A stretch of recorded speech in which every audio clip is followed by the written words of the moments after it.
ओम शांति।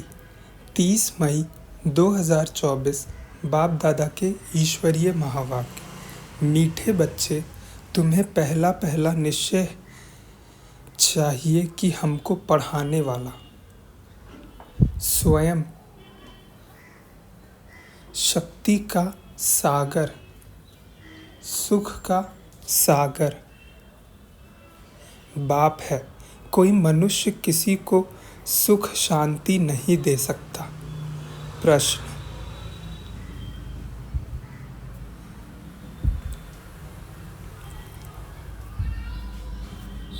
सबसे ऊंची मंजिल कौन सी है? उस मंजिल को पाने का पुरुषार्थ क्या है?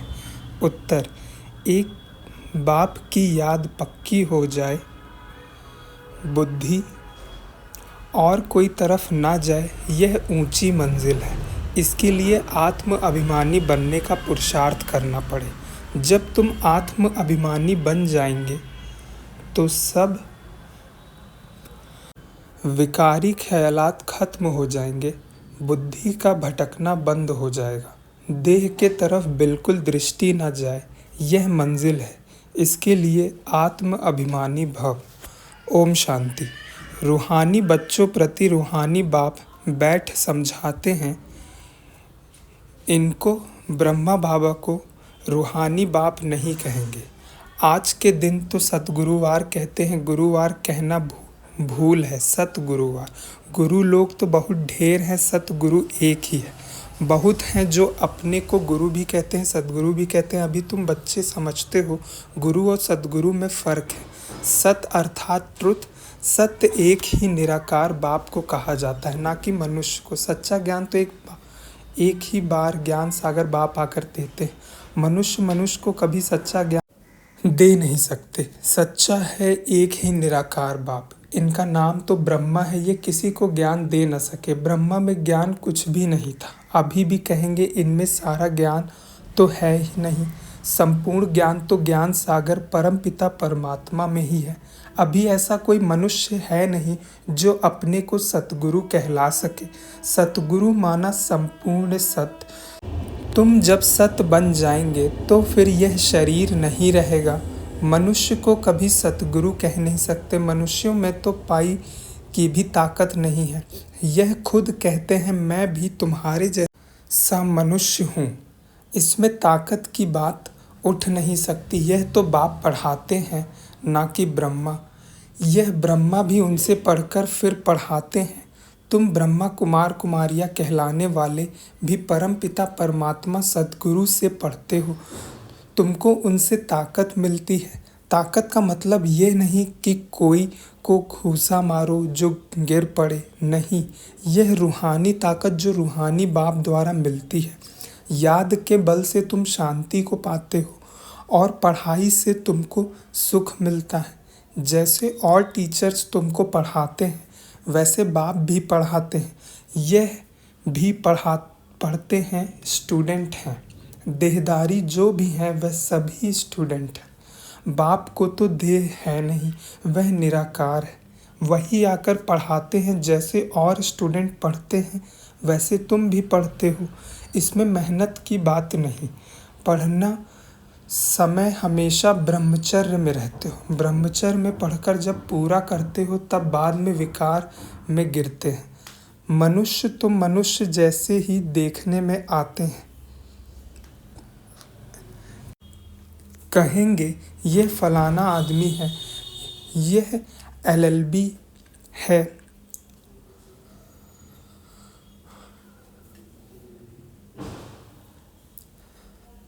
यह फलाना ऑफिसर है। पढ़ाई पर टाइटल मिल जाता है, शक्ल तो वही है। उस जिस्मानी पढ़ाई को तो तुम जानते हो। साधु संत आदि जो शास्त्र पढ़ते पढ़ाते हैं उनमें कोई बढ़ाई नहीं। उससे कोई को शांति तो मिल नहीं सकती। खुद भी शांति के लिए खुद धक्के खाते हैं। जंगल में अगर शांति होती तो फिर वापस क्यों लौटते? मुक्ति को तो कोई पाता नहीं। जो भी अच्छे अच्छे नामी ग्रामी राम कृष्ण परमहंस आदि होकर गए हैं वह भी सब पुनर्जन्म लेते लेते नीचे ही आए। मुक्ति जीवन मुक्ति को कोई भी पाते नहीं, तमो प्रधान बनना ही है। देखने में तो कुछ नहीं आता है, कोई से पूछो तुमको गुरु से क्या मिलता है तो कहेंगे शांति मिलती है, परंतु मिलता कुछ भी नहीं। शांति का अर्थ भी नहीं जानते। अभी तुम बच्चे समझते हो बाबा ज्ञान का सागर है और कोई साधु संत गुरु आदि शांति का सागर हो न सके। मनुष्य किसको सच्ची शांति दे नहीं सकते। तुम बच्चों को पहले पहले तो निश्चय करना है, शांति का सागर एक बाप है जो हमको पढ़ाते हैं। सृष्टि का चक्र कैसे फिरता है वह भी बाप ने समझाया है। मनुष्य मनुष्य को कभी सुख शांति दे नहीं सकते। ये ब्रह्मा उनका रथ है, तुम्हारे जैसा स्टूडेंट ही है। यह भी गृहस्थ व्यवहार में रहने वाला था, सिर्फ बाप को अपना रथ लोन पर दिया है, सो भी वानप्रस्थ अवस्था में। तुमको समझाने वाला एक बाप है, वह बाप कहते हैं सबको निर्विकारी बनना है। जो खुद नहीं बन सकते तो फिर अनेक प्रकार की बातें करेंगे, गालियाँ भी देंगे। समझते हैं हमारा जन्म जन्मांतर का भोजन जो बाप का वर्षा मिला हुआ है वह छुड़ाते हैं।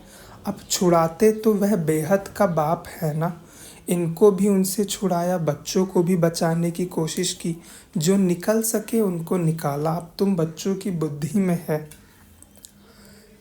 कि हमको पढ़ाने वाला कोई मनुष्य नहीं है, सर्वशक्तिमान एक ही निराकार बाप को कहा जाता है और किसको कहा नहीं जाता। वही तुमको नॉलेज दे रहे हैं, बाप ही तुमको समझाते हैं।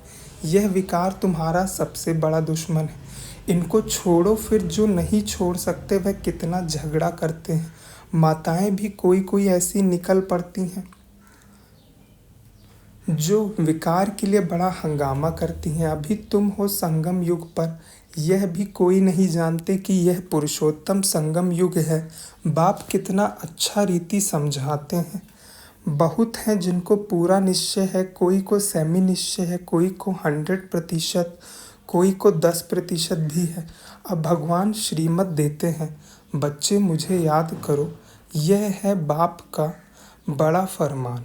निश्चय हो तब उस फरमान पर चले ना। बाप कहते हैं मेरे मीठे बच्चों, तुम अपने को आत्मा समझ बाप को याद करो, इनको याद नहीं करना है। मैं नहीं कहता, बाबा मेरे द्वारा तुमको कहते हैं। जैसे तुम बच्चे पढ़ते हो तो यह भी पढ़ते हैं, सब स्टूडेंट है। पढ़ाने वाला एक टीचर है, वह सब मनुष्य पढ़ाते हैं। यहाँ तुमको ईश्वर पढ़ाते हैं, तुम आत्माएं पढ़ती हो, तुम्हारी आत्मा फिर पढ़ाती है। इसमें बहुत आत्म अभिमानी बनना पड़े। बैरिस्टर इंजीनियर आत्मा ही बनती है, आत्मा को अब देह अभिमान आ गया है। आत्म अभिमानी के बदले देह अभिमानी बन पड़े। जब आत्म अभिमानी हो तब विकारी नहीं कहला सकते, उनको कभी विकारी ख्याल भी नहीं आ सकते। देह अभिमान से ही विकारी ख्यालात आते हैं, फिर विकार की ही दृष्टि से देखते हैं। देवताओं की विकारी दृष्टि कभी हो नहीं सकती, ज्ञान से फिर दृष्टि बदल जाती है। सतयुग में ऐसे थोड़ी ही प्यार करेंगे, डांस करेंगे, वहाँ प्यार करेंगे, परंतु विकार की बाँस नहीं होगी। जन्म जन्मांतर विकार में गए हैं तो वह नशा बहुत मुश्किल उतरता है। बाप निर्विकारी बनाते हैं तो कई बच्चियां बिल्कुल मजबूत हो जाती हैं। बस हमको तो पूरा निर्विकारी बनना है। हम अकेले थे, अकेले ही जाना है। उनको कोई थोड़ा टच करेगा तो अच्छा नहीं लगेगा, कहेंगे ये हमको हाथ क्यों लगाते हैं, इनमें विकारी बाँस है। विकारी हमको टच भी ना करें, इस मंजिल पर पहुंचना है। देह तरफ बिल्कुल दृष्टि ही ना रहे, वह कर्मातीत अवस्था अभी बनानी है। अभी तक ऐसा नहीं है कि सिर्फ आत्मा को ही देखते हैं, मंजिल है। बाप हमेशा कहते रहते हैं बच्चे अपने को आत्मा समझो, यह शरीर दुम है जिसमें तुम पार्ट बजाते हो। कई कहते हैं इनमें शक्ति है, परंतु शक्ति की कोई बात ही नहीं। यह तो पढ़ाई है, जैसे और भी पढ़ते हैं यह भी पढ़ते हैं। प्योरिटी के लिए कितना माथा मारना पड़ता है, बड़ी मेहनत है। इसलिए बाप कहते हैं एक दो को आत्मा ही देखो। सतयुग में भी तुम आत्म अभिमानी रहते हो। वहाँ तो रावण राज्य ही नहीं, विकार की बात ही नहीं। यहाँ रावण राज्य में सब विकारी हैं। इसलिए अब आकर निर्विकारी बनाते हैं। नहीं बनेंगे तो सजा खानी पड़ेगी। आत्मा पवित्र बनने बगैर ऊपर जा न सके। हिसाब किताब चुकतू करना पड़ता है। फिर भी पद कम हो पड़ता है। यह राजधानी स्थापन हो रही है। बच्चे जानते हैं स्वर्ग में एक आदि सनातन देवी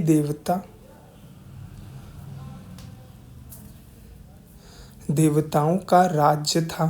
पहले पहले तो जरूर एक राजा रानी होंगे, फिर डायनेस्टी होगी, प्रजा ढेर बनती है, उसमें अवस्थाओं में फर्क पड़ेगा। जिनको पूरा निश्चय नहीं वह पूरा पढ़ भी ना सके, पवित्र बन न सके। आधा कल्प के पतित एक जन्म में 21 जन्मों के लिए पावन बने। मासी का घर है क्या, मुख्य है ही काम की बात। क्रोध आदि का इतना नहीं। कहाँ बुद्धि जाती है तो ज़रूर बाप को याद नहीं करते। बाप की याद पक्की हो जाएगी तो फिर और कोई की तरफ बुद्धि नहीं जाएगी। बहुत ऊंची मंजिल है।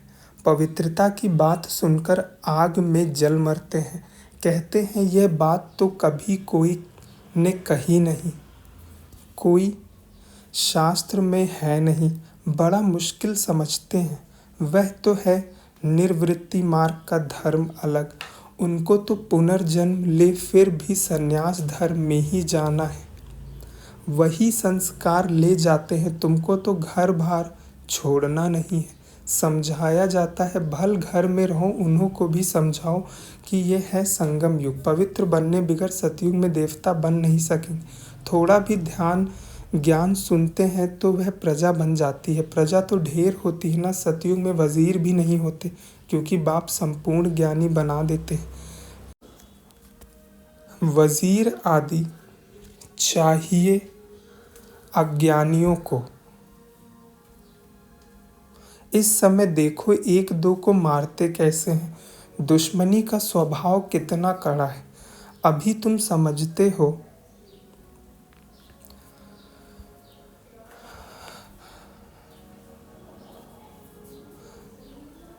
अभी तुम समझते हो हम यह पुराना शरीर छोड़ जाकर दूसरा लेते हैं, कोई बड़ी बात है क्या।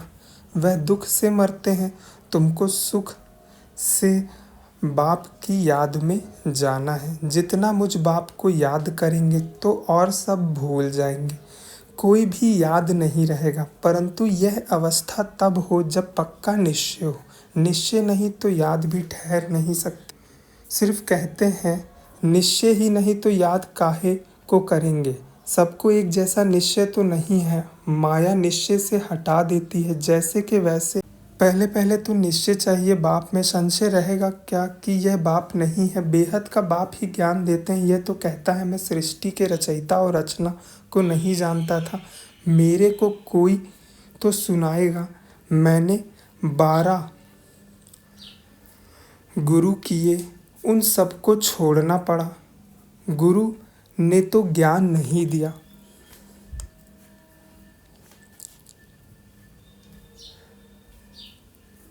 सतगुरु ने अचानक आकर प्रवेश किया। समझा पता नहीं क्या होना है।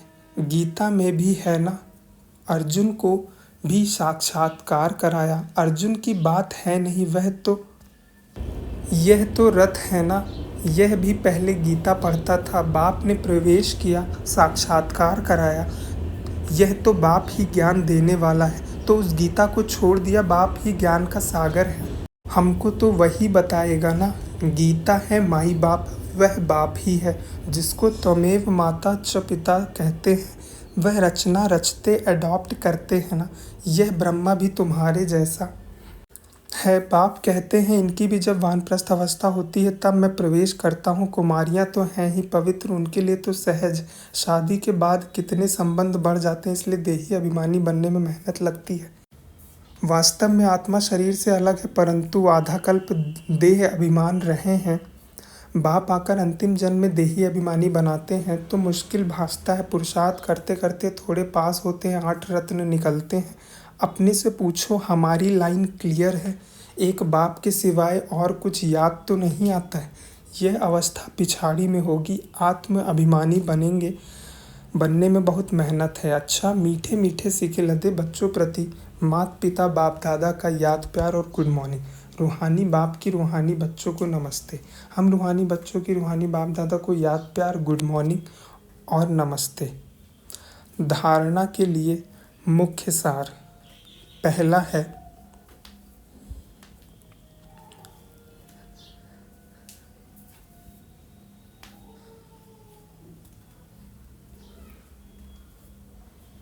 ज्ञान से अपनी दृष्टि का परिवर्तन करना है। आत्म अभिमानी बन विकारी ख्यालात समाप्त करने, किसी भी विकार की बांस न रहे, देह तरफ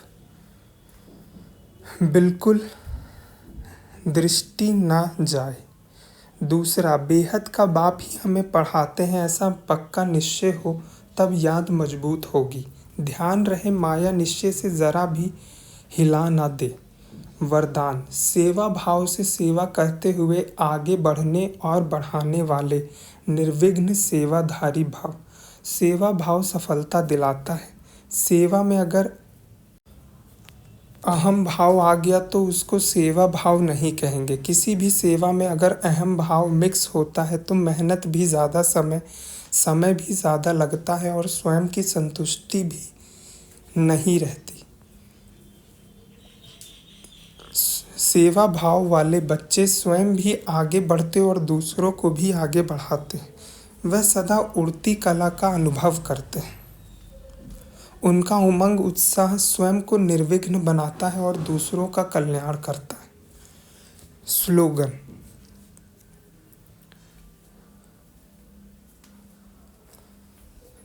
स्लोगन, है ज्ञानी तू आत्मा वह है जो महीन और आकर्षण करने वाले धागों से भी मुक्त है। ओम शांति।